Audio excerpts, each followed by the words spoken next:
الحمد للہ رب العالمین والصلاة والسلام علی سید المرسلین اما بعد۔ یہ وہ سوالات ہیں جو ہمارے درس سے متعلقہ ہیں۔ ایک سوال یہ ہے کہ جو عورتیں رمضان میں روزے نہیں رکھ سکتی تو کیا ان کو اجر ملتا ہے؟ کیا ان کے گناہ معاف ہوتے ہیں؟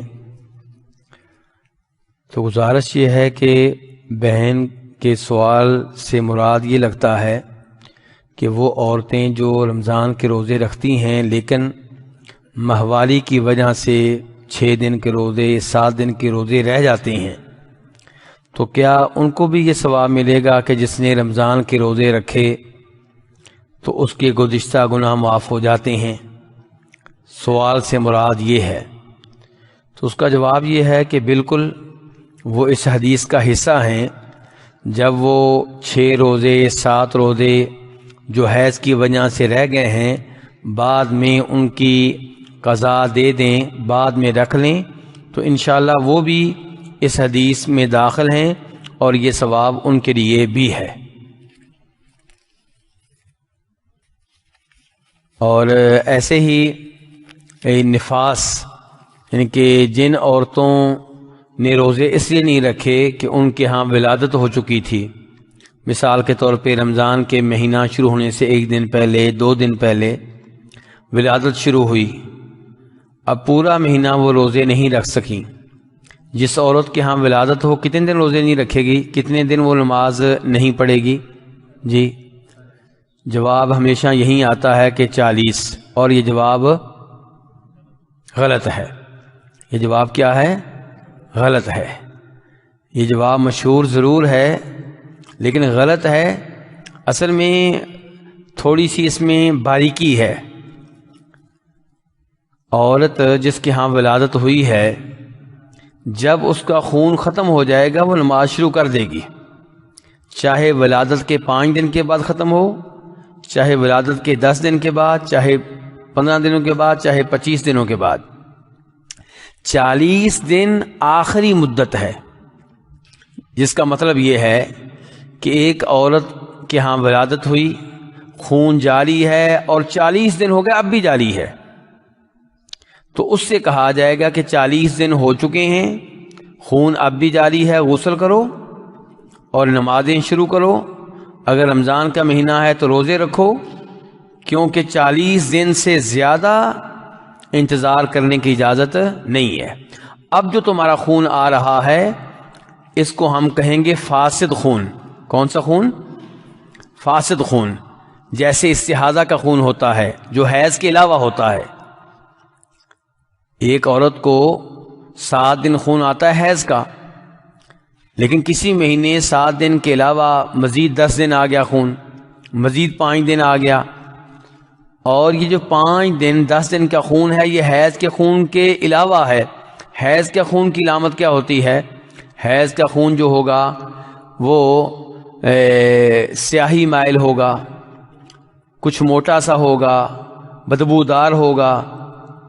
استحاضہ کا خون جو ہوگا وہ سیاہی مائل نہیں ہوگا اور وہ باریک ہوگا، وہ اتنا موٹا نہیں ہوگا۔ تو استحاضہ کا خون جب عورت کو آ رہا ہو تو اس کے لیے حکم کیا ہے کہ جب نماز کا ٹائم ہو جائے تب استنجا وغیرہ کرے، خون کو صاف کرے، وضو کرے اور نماز پڑھے۔ تو یہی صورتحال ہوگی اس عورت کی جس کو ولادت کا خون آ رہا ہے۔ ولادت کے خون کا نام کیا ہے؟ نفاس۔ کیا نام ہے؟ یہ دہرائیں کیونکہ اپنی بیویوں کے مفتی آپ ہیں۔ اپنی بیوی کو فتویٰ گھر جا کے کس نے دینا؟ آپ نہیں دینا ہے۔ تو علماء کرام نفاس کا لفظ بول دیتے ہیں، تفصیل کئی دفعہ نہیں بتاتے تو آپ کو پتہ نہیں چلتا، تو اس لیے میں چاہتا ہوں کہ یہ نام یاد کریں۔ ولادت کے خون کا نام کیا ہے؟ نفاس۔ تو نفاس کا خون اگر 40 دن تک بھی ختم نہیں ہو رہا تو عورت غسل کرے گی اور اس کے بعد جب بھی نماز کا ٹائم ہوگا استنجا کرے گی، خون کو صاف کرے گی اور نمازیں پڑھے گی۔ تو اگر رمضان کے مہینے میں نفاس کا خون جاری ہے تو ظاہر ہے کہ یہ عورت کیا ہے؟ مجبور ہے، وہ روزے رکھنا چاہتی ہے، اس کا دل کر رہا ہے، لیکن اس کو روزے رکھنے کی اجازت نہیں ہے۔ اب وہ جب بعد میں روزے رکھے گی تو انشاءاللہ اس کو یہ ثواب ملے گا۔ اور اس کی تائید اس حدیث سے ہوتی ہے جو بخاری شریف میں آتی ہے، دھیان سے سنیے گا یہ حدیث، کہ نبی علیہ الصلوۃ والسلام نے فرمایا جو کوئی صحت کی حالت میں اور حضر کی حالت میں، حضر سمجھتے ہیں نا، سفر کے الٹ کیا ہے حضر؟ ابھی آپ دبئی کے رہنے والے ہیں تو ابھی آپ کا حضر ہے، جب آپ دبئی سے باہر نکلیں گے تو آپ کا کیا ہوگا؟ سفر ہوگا۔ تو جو آدمی صحت کی حالت میں، حضر کی حالت میں کوئی عمل کرتا ہے، نیکی کا عمل، اور پھر سفر کی وجہ سے یا بیماری کی وجہ سے عمل نہیں کر پاتا تو اللہ تعالیٰ اس کو اجر دیتے ہیں، حالانکہ اب وہ عمل نہیں کر رہا پھر بھی اجر ملتا ہے اس کو۔ حضر کی حالت میں آپ پڑھتے ہیں ظہر کی 4 رکعتیں، سفر کی حالت میں آپ پڑھ رہے ہیں 2 رکعتیں، تو آپ کو ثواب 4 رکعتوں کا ملے گا۔ صحت کی حالت میں آپ تہجد کی نماز باقاعدگی سے پڑھتے رہے اور اب 5 دن سے آپ بیمار ہیں، آپ سے نہیں پڑھی جا رہی، تو اس حدیث کا تقاضا یہ ہے کہ ان 5 دنوں میں بھی آپ کو وہی اجر ملے گا جو پہلے ملتا تھا۔ تو اس حدیث کے مطابق میں کہہ رہا ہوں کہ نفاس کی وجہ سے ایک عورت رمضان کے مہینے میں روزے نہیں رکھ پا رہی لیکن اس کا دل چاہتا ہے، خوش نہیں ہے، ایک عورت ہے جو خوش ہے، واہ جی واہ بچ گئی میں تو، نہیں، وہ عورت جس کو افسوس ہو رہا ہے کہ رمضان کا مہینہ، مقدس مہینہ، اللہ کی رحمتیں برکتیں سمیٹنے کا مہینہ، اور میں نفاس میں پھنسی ہوئی ہوں، پریشان ہے بیچاری۔ تو یہ عورت جب بعد میں روزے رکھ لے گی تو انشاءاللہ اس کو وہی ثواب ملے گا جو رمضان کے مہینے میں ہے۔ آپ نے کہا کہ بخاری کی حدیث میں کوئی ضعیف راوی ملتے بھی ہیں تو دوسری جگہ صحیح ہونے کی تائید ملتی ہے، تو کیا بخاری شریف میں ساری احادیث صحیح ہیں؟ جی ہاں، بخاری شریف کی وہ احادیث جو امام بخاری کے اصولوں کے مطابق ہیں وہ سب صحیح ہیں۔ کیا مطلب اصولوں کے مطابق ہیں؟ بخاری شریف کا نام کیا ہے؟ آپ لوگوں کو بتایا تھا، پتہ نہیں آپ کو یاد ہے کہ بھول گئے؟ ہاں جی بالکل، اللہ آپ کو جزائے خیر دیں۔ تو امام بخاری کا مقصد کیا تھا بخاری شریف میں؟ وہ احادیث جمع کرنا جو سند کے ساتھ ہوں، متصل ہوں، وہ احادیث امام بخاری جمع کرنا چاہتے تھے۔ لیکن امام بخاری کئی دفعہ اضافی فائدہ دینے کے لیے، کیا دینے کے لیے؟ اضافی فائدہ دینے کے لیے باب باندھتے ہیں، تو باب باندھتے ہوئے وہ حدیث بیان کرنے سے پہلے جو وہ بیان کرنا چاہتے ہیں چند اقوال بیان کر دیتے ہیں، نبی علیہ السلام کا کبھی کوئی قول بیان کر دیتے ہیں سند کے بغیر یا آدھی سند کے ساتھ، جس کو معلق کہتے ہیں۔ تو یہ معلقات جو ہوتی ہیں ان میں کئی دفعہ کوئی قول آپ کو ضعیف مل سکتا ہے، کوئی روایت ضعیف مل سکتی ہے، لیکن یہ وہ جو حدیث نمبر ہوتے ہیں نا باقاعدہ، حدیث نمبر 1، حدیث نمبر 2، اس سے پہلے ہوگا، یہ باب کے ساتھ ہوگا، جبکہ امام بخاری عنوان قائم کر رہے ہوں گے۔ تو وہ بھی جو معلقات ہیں وہ بھی اکثر صحیح ہیں، لیکن کہیں پہ کوئی ضعیف ہو سکتی ہے، لیکن جو احادیث امام بخاری نے بیان کرنا تھی سند کے ساتھ، ان میں کوئی ایسی حدیث آپ کو نہیں ملے گی جو ضعیف، وہ سب احادیث صحیح ہیں، یعنی کہ ان کی نسبت نبی علیہ الصلوۃ والسلام کی طرف یا راوی کی طرف بالکل درست ہے۔ نسبت درست ہے، اس کا کیا مطلب ہے؟ اس کی کچھ وضاحت کر دوں۔ نبی علیہ الصلوۃ والسلام کے بارے میں عبداللہ بن عباس فرماتے ہیں، کون فرماتے ہیں؟ عبداللہ بن عباس فرماتے ہیں کہ جب آپ نے جناب میمونہ سے شادی کی تھی، کس سے شادی کی تھی؟ جناب میمونہ سے، ام المومنین میمونہ سے جب آپ نے شادی کی تھی تب آپ احرام کی حالت میں تھے۔ کس حالت میں تھے؟ احرام کی حالت میں تھے۔ لیکن خود جناب میمونہ کیا کہتی ہیں، اور ابو رافع جو اس شادی میں قاصد تھے، پیغام لے کر آ رہے تھے، جا رہے تھے، وہ کیا کہتے ہیں؟ وہ کہتے ہیں کہ نبی علیہ السلام نے جب شادی کی آپ احرام کی حالت میں نہیں تھے بلکہ حلال تھے، احرام کی حالت میں بولیے نہیں تھے۔ اب دونوں روایتیں موجود ہیں۔ اب امام بخاری عبداللہ بن عباس کی روایت بھی لے کر آئے ہیں۔ اب صحیح بات کیا ہے کہ آپ احرام کی حالت میں تھے کہ آپ حلال تھے؟ صحیح بات یہ ہے کہ آپ حلال تھے، احرام کی حالت میں نہیں تھے۔ اچھا، آپ کو سوال کرنے والا سوال کرے گا کہ امام بخاری تو وہ حدیث بھی لے کر آئے ہیں جس میں عبداللہ بن عباس کہہ رہے ہیں کہ آپ احرام کی حالت میں تھے۔ تو جواب یہ ہے کہ امام بخاری عبداللہ بن عباس کا موقف لے کر آئے ہیں، اور وہ بالکل صحیح ہے۔ امام بخاری لے کر آئے کہ عبداللہ بن عباس نے واقعی یہ کہا ہے۔ اب عبداللہ بن عباس کو غلطی لگی ہے تو یہ عبداللہ بن عباس کا مسئلہ، امام بخاری کا مسئلہ نہیں ہے۔ سمجھ رہے ہیں کہ نہیں سمجھ رہے؟ اور میرے بھائی سمجھے ہیں کہ نہیں سمجھے؟ یعنی کہ امام عبداللہ بن عباس نے اگر یہ کہہ دیا ہے کہ اللہ کے رسول احرام کی حالت میں تھے تو یہ عبداللہ بن عباس کی غلط فہمی ہے۔ امام بخاری عبداللہ بن عباس کا موقف جو لے کر آئے ہیں بالکل صحیح لے کر آئے ہیں، اس میں کوئی غلطی نہیں ہے۔ عبداللہ بن عباس کو غلطی لگ گئی ہے۔ اب دو روایتیں تھیں تو علماء کرام نے بتا دیا ہے کہ یہاں پہ موقف جو ہے وہ عبداللہ بن عباس کا صحیح نہیں ہے بلکہ جناب میمونہ کا صحیح ہے، کیونکہ جن کی شادی ہوئی ہے وہ بہتر جانتی ہیں، جن کی شادی ہوئی ہے وہ کیا ہیں، وہ بہتر جانتی ہیں۔ اب آپ کہیں گے تو اس طرح تو پھر اس کا مطلب ہے صحابہ کرام کو غلطی لگ جاتی ہے پھر تو۔ جی ہاں، غلطی لگ جاتی ہے، لیکن جب غلطی لگتی ہے تو اللہ کسی اور صحابی کو کھڑا کر دیتے ہیں جو بتا دیتا ہے کہ غلطی لگ گئی ہے۔ یہ ممکن نہیں ہے کہ صحابی غلطی کریں اور وہ غلطی چھپی رہ جائے، دین کا حصہ بن جائے۔ سمجھے کہ نہیں سمجھے؟ عبداللہ بن عمر کو لے لیں آپ۔ کس کو لے لیں؟ عبداللہ بن عمر یہ بیان کرتے ہیں کہ نبی علیہ السلام نے رجب میں عمرے کیے۔ آپ نے عمرہ کب کیا؟ رجب میں۔ تو جناب عائشہ نے بیان کر دیا نہیں، رجب میں کوئی عمرہ نہیں کیا بالکل۔ یہ عبداللہ بن عمر کو غلطی لگی ہے۔ کس کو غلطی لگی ہے؟ ہاں، تو یعنی کہ ایسا نہیں ہے کہ عبداللہ بن عمر کہیں رجب میں آپ نے عمرہ کیا اور خاموشی رہے اور وہ دین کا حصہ بن جائے۔ اللہ نے اس دین کی حفاظت کا ذمہ لیا ہے تو فوراً دوسرے صحابی کھڑے ہو کے بتا دیں گے نہیں ان کو غلطی لگ گئی ہے۔ اچھا، اب امام بخاری یہ حدیث لے کر آئے ہیں کہ عبداللہ بن عمر کیا کہہ رہے ہیں کہ آپ نے رجب میں عمرہ کیا، تو اس میں امام بخاری کا کوئی قصور نہیں ہے۔ امام بخاری عبداللہ بن عمر کا موقف بیان کر رہے ہیں اور بالکل صحیح بیان کیا کہ واقعی عبداللہ بن عمر نے کہا ہے۔ اب غلطی لگی ہے امام بخاری کو نہیں، کس کو؟ عبداللہ بن عمر کو۔ ہاں، یہی کہہ رہے ہیں نا، سندن ٹھیک، سب کچھ ٹھیک۔ اچھا، لیکن امام بخاری، امام مسلم وغیرہ ساتھ ہی وہ بھی روایت لے کر آتے ہیں کہ جناب عائشہ نے بیان کر دیا کہ ان کو غلطی لگی ہے، تو مسئلہ حل ہو گیا ادھر ہی۔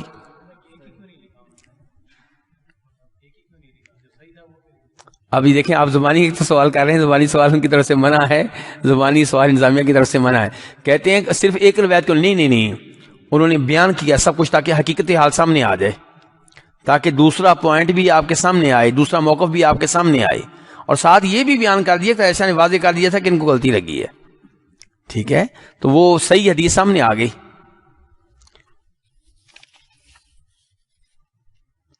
یہ سوال ہے، دل میں یہ سوال آیا ہے کہ اگر قرآن شب میں نازل ہوا ہے، شب قدر میں، تو لیلۃ القدر تو گھومتی رہتی ہے، پھر یہ کون سی روایت میں رات میں نازل ہوا ہے جبکہ یہ رات فکس نہیں ہے؟ سمجھیں سوال؟ سمجھیں، شب قدر کبھی کون سی رات ہوتی ہے؟ 21ویں، کبھی 23ویں، کبھی 25ویں، کبھی 27ویں۔ تو سوال یہ ہے کہ وہ تو فکس نہیں ہے۔ بھئی فکس نہیں ہے، لیکن جس سال قرآن پاک نازل ہوا اس رات جو شب قدر تھی اس میں نازل ہوا۔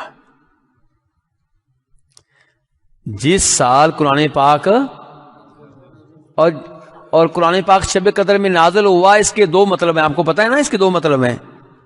ایک مطلب یہ ہے کہ پورے کا پورا قرآن پاک شب قدر میں نازل ہوا۔ کیا مطلب؟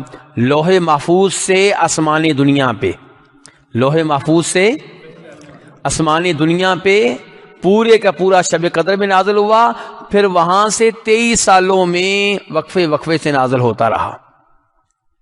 اور دوسرا اس کا مطلب یہ ہے کہ قرآن پاک کے نزول کا آغاز جب پہلی وحی آئی تھی وہ شب قدر میں آئی تھی۔ اب صحیح موقف کیا ہے؟ صحیح موقف یہ ہے کہ دونوں کو جمع کریں آپ، کہ لوح محفوظ سے آسمان دنیا پہ جب پورے کا پورا قرآن پاک نازل ہوا تو وہ بھی شب قدر تھی، اور جب پہلی وحی زمین پہ نازل ہوئی تو وہ بھی شب قدر تھی۔ یہ سوال ہے جی، عربی میں سوال ہے جس کا ترجمہ یہ ہے کہ رمضان کے بعد ہم روزوں اور قیام کے ساتھ پہ استقامت کیسے اختیار کر سکتے ہیں، کیونکہ رمضان میں تو ہمارا جو دوام تھا، دوام تو سمجھتے ہیں نا آپ، دبئی والے سمجھتے ہیں دوام، ڈیوٹی ٹائم، تو ہمارا جو دوام تھا وہ تو رمضان میں عبادت کی وجہ سے تبدیل ہو چکا تھا، لیکن رمضان کے بعد تو اب دوام وہی ہوگا جو رمضان سے پہلے ہوگا، تو عبادت میں کمی کوتاہی آئے گی۔ تو گزارش یہ ہے کہ انسان بشر ہے، یہ ممکن نہیں ہے کہ آپ رمضان کے بعد بالکل ویسے رہیں جیسے رمضان میں تھے، فرق تو پڑتا ہے، لیکن یہ کہ بالکل آپ مسجد کو بھول جائیں، بالکل قرآن کو بھول جائیں، بالکل روزوں کو بھول جائیں، بالکل تہجد کو بھول جائیں، یہ مسلمان کے لیے مناسب نہیں ہے۔ اگر آپ رمضان میں رات کے قیام پہ 2 گھنٹے لگاتے تھے، 1.5 گھنٹے لگاتے تھے، چلیں آپ گھنٹہ لگا لیں، آدھا گھنٹہ لگا لیں، لیکن تہجد بہرحال کچھ نہ کچھ آپ اس کے اوپر کاربند رہیں۔ رمضان میں 30 کے 30 دن روزے آپ نے رکھے، تو رمضان کے بعد شوال کے 6 روزے رکھیں، سوموار کا روزہ رکھیں، جمعرات کا رکھیں، اور یوم عرفہ کا روزہ رکھیں، 9 اور 10 محرم کا روزہ رکھیں۔ تو یعنی کہ رمضان کے بعد بالکل مسجدوں کو بھول جانا، رب کو بھول جانا، وہ کسی نے کہا تھا نا کہ کتنے برے ہیں وہ لوگ جو رمضان میں رب کو جانتے ہیں اور رمضان کے بعد رب کو جانتے ہی نہیں ہیں۔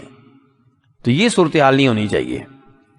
کسی بھائی نے ایک اچھا کہیں پہ لکھا ہوا تھا، اس نے کہا تھا رمضان گزر گیا ہے، رمضان کے بعد بھی مسجد کھلی رہے گی، رمضان کے بعد بھی مسجدیں کھلی رہیں گی، بند نہیں ہوں گی۔ تو یہ اللہ رب العزت ہم کو توفیق عنایت فرمائے۔ قیام لیل کا لفظ کون سے عمل کے لیے خاص ہے؟ قیام لیل کا نام لیں تو سب سے پہلے جو چیز ذہن میں آتی ہے وہ رات کے نوافل ہیں۔ وہ رات کے کیا ہے؟ نوافل ہیں۔ یہ سب سے اہم چیز ہے جو قیام لیل کے لفظ میں داخل ہے، لیکن اس کے ساتھ ساتھ رات کو اذکار کرنا، تلاوت کرنا، دیگر عبادات کرنا، انشاءاللہ وہ بھی قیام لیل میں داخل ہیں۔ یہ سوال ہے، امام بخاری کی حدیث کو شیخ البانی رحمہ اللہ نے بخاری شریف کی چند احادیث کو ضعیف قرار دیا ہے، لوگ یہ کہتے ہیں، اس بات کی وضاحت کر دیں۔ جی گزارش یہ ہے کہ میں تو پہلے ہی بتا چکا ہوں آپ کو کہ کچھ علماء کرام نے بخاری شریف کی چند روایات پہ اعتراض کیا، پہلے بھی کیا، لیکن حق بات کیا تھی؟ حق ان کے ساتھ، حق کس کے ساتھ تھا؟ امام بخاری کے ساتھ تھا۔ اعتراض ہو جانا بڑی بات نہیں ہے۔ نتیجہ کیا نکلا؟ نتیجہ یہ نکلا کہ اعتراض تو ہوا لیکن حق امام بخاری کے ساتھ تھا، اور جو اعتراض ہوئے میں بتا چکا ہوں آپ کو، وہ فنی قسم کے اعتراضات ہیں، جیسے کہ وہ حدیث ہمارے ساتھ گزری ہے آج کہ ایک حدیث کی 2 سندیں ہیں امام بخاری کے پاس، ایک سند کے اوپر اعتراض ہو گیا لیکن دوسری کے اوپر اعتراض نہیں ہے، اور حدیث اس سند کے ساتھ بھی آئی ہے، اس کے ساتھ بھی حدیث تو صحیح ہے، نتیجہ تو کیا نکلے گا؟ کیوں جی نتیجہ کیا نکلے گا؟ یہ آپ ایسے سمجھ سکتے ہیں کہ ایک بات انہوں نے آپ کو بتائی، یہ ابو یوشا بھائی بیٹھے ہوئے ہیں، اور ایک بات آپ کو ابو محمد بھائی نے بتائی۔ اب ابو یوشا بھائی کے بارے میں پتا چلا کہ یہ ضعیف راوی ہیں، یہ کیا ہیں؟ ضعیف راوی ہیں، لیکن مسئلہ یہ ہے کہ وہی بات ابو محمد بھائی بھی تو بتا رہے ہیں نا۔ یہ مثال کے طور پہ کہا ہے، یہ نہیں کہ ابو یوشا ضعیف راوی ہے، مطلب یہ کہ مثال کے طور تک کہ آپ سمجھ جائیں بات کو، ایک ہی بات دو راوی بتا رہے ہیں۔ تو امام بخاری ایک ہی حدیث کو اس راوی سے بھی روایت کر رہے ہیں، اس راوی سے بھی، ایک راوی ضعیف ہے، دوسرا راوی صحیح ہے، تو حدیث صحیح ہے، اور امام بخاری پھر اس سند کو کیوں لے کر آئے؟ اس کو تقویت دینے کے لیے کہ صحیح سند بھی بیان کر دی، جس میں تھوڑا سا اعتراض کیا گیا تھا وہ بھی بیان کر دی، حدیث صحیح ہے برحال۔ تو امام بخاری کے خلاصہ کلام یہ ہے کہ بخاری شریف کی احادیث جو ہیں وہ صحیح ہیں۔ ہاں، فنی سے مراد ابو احمد بھائی کہہ رہے ہیں کہ دھیان سے، کہ فنی سے مراد یہ کہیں وہ نہ سمجھیں جو مذاق جس کو کہتے ہیں۔ فنی سے مراد کیا ہے؟ ہاں، تکنیکی کوئی معاملہ ہو سکتا ہے، جیسے مثال میں دے رہا ہوں آپ کو۔ اب یہی ہے کہ جی آپ نے وہ سند کیوں لی ہے، اس میں ایک راوی ضعیف ہے، تو یہ ایک تکنیکی اعتراض ہے، اور حدیث کی صحیح یا ضعیف ہونے پہ کوئی فرق نہیں پڑے گا، اس سے حدیث کی صحت کے اوپر فرق نہیں پڑے گا۔ یا پہلے بھی آپ کو دورے میں ایک دفعہ بتایا تھا، کئی دفعہ یہ ہوتا ہے کہ ایک راوی ہے، اس کے بارے میں یہ مسئلہ ہوتا ہے کہ وہ اس کو ضعیف کہا گیا ہوتا ہے، لیکن وہ ضعیف کہا گیا ہوتا ہے عام طور پہ، لیکن یہ بھی علماء کرام نے لکھا ہوتا ہے کہ اگر وہ راوی فلاں راوی سے حدیث لے تو وہ اس کی حدیث صحیح ہوتی ہے۔ تو امام بخاری اس کی وہ حدیث لے کر آتے ہیں جو فلاں راوی سے ہوتی ہے، اور وہ کیا ہوتی ہے؟ وہ صحیح ہوتی ہے۔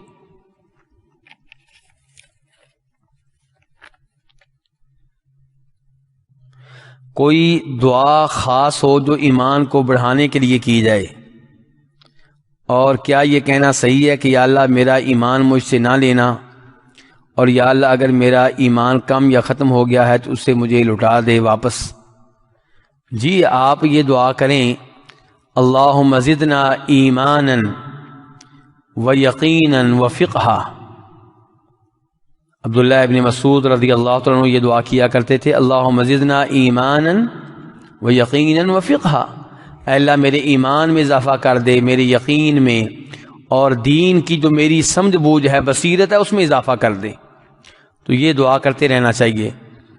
اور یہ کہ یا اللہ میرا ایمان مجھ سے واپس نہ لینا، صحیح دعا ہے، آپ کر سکتی ہیں۔ اور اگر آپ چاہیں تو یہ الفاظ بھی کافی ہیں، ربنا لا تزغ قلوبنا بعد اذ ہدیتنا، کہ یا اللہ تو نے مجھے ہدایت دی ہے، ایمان دیا ہے، اب میرے دل کو ٹیڑھا نہ کرنا۔ آپ یہ بھی دعا کر سکتے ہیں، یا مقلب القلوب ثبت قلبی علی دینک، اے دلوں کو پھیرنے والے میرے دل کو اپنے دین پہ قائم و دائم رکھنا۔ اور جہاں تک تعلق ہے یہ کہ میرا ایمان کم یا ختم ہو گیا تو اسے مجھے لوٹا دے، کوئی حرج نہیں ان الفاظ میں انشاءاللہ، لیکن آپ وہی الفاظ کہہ لیں جو عبداللہ ابن مسعود کے ہیں، اللہم زدنا ایمانا، اے اللہ میرے ایمان میں اضافہ فرما، تو انشاءاللہ وہ مناسب الفاظ ہیں۔ اللہ رب العزت سے دعا ہے کہ اللہ رب العزت آپ لوگوں کا یہاں پہ بیٹھنا قبول فرمائے، ہم سب کا یہاں پہ آنا قبول فرمائے، اور اللہ تعالی ہمیں ایسے ہی حدیث اور قرآن کے دروس میں حاضر ہونے کی توفیق دے، اور اللہ تعالی ہمیں ہمت دے، استقامت دے کہ ہم ان معاملات میں ڈٹے رہیں اور پیچھے نہ ہٹیں، اور اللہ تعالی ہمیں توفیق دے کہ ہم اپنی اولاد کی بھی ایسے ہی تربیت کریں۔